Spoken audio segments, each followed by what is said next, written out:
Beaucoup le croyaient encore en exil à l'étranger, et pourtant, Hervé Patrick Opianga, homme d'affaires et politique gabonais, est au pays natal depuis quelque temps. Et pour sa première sortie médiatique, le président de l'UDIS a choisi non pas le terrain politico-judiciaire en cette période électorale portant renouvellement des chambres basses et hautes du Parlement et des collectivités locales, mais plutôt celui de l'entrepreneuriat et des affaires. Hervé Patrick Opianga a en effet convié la presse nationale à Meillan, à 55 km de Libreville, juste après Ntoum, lundi 15 septembre 2025.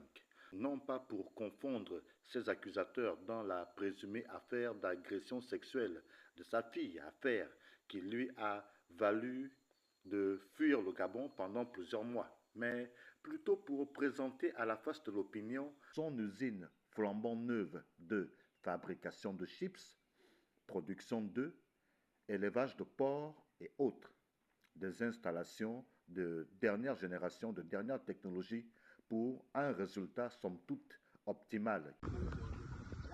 Pour manger ce que nous produisons, les personnes ne connaissent d'où ça vient.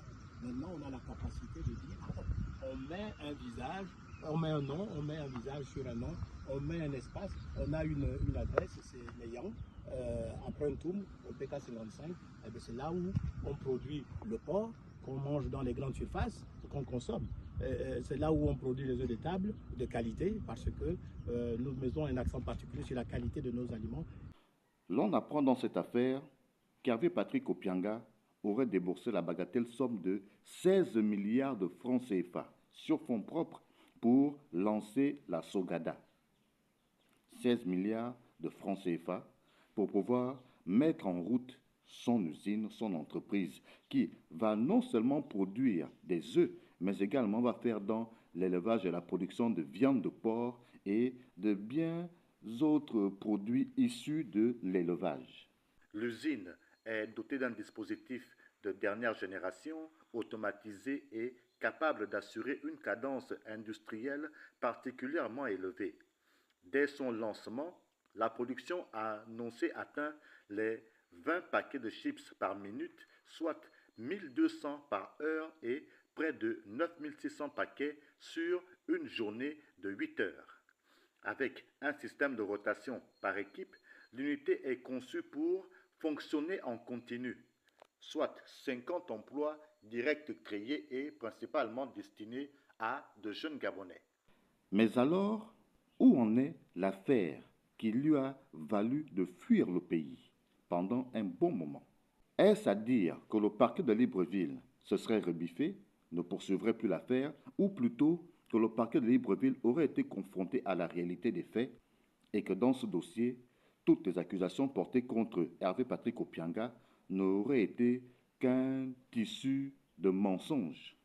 Y aura-t-il rebondissement? Va-t-il relancer le dossier?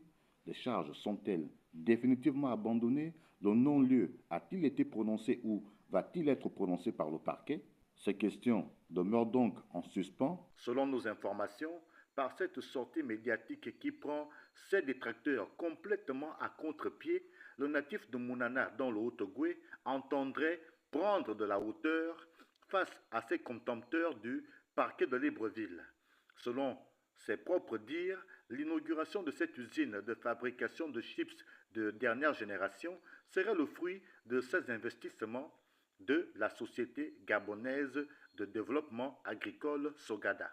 Ainsi, Hervé Patrick Opianga se dit-il résolument engagé à participer à l'ambition gouvernementale d'atteindre l'autosuffisance alimentaire et le développement industriel du pays.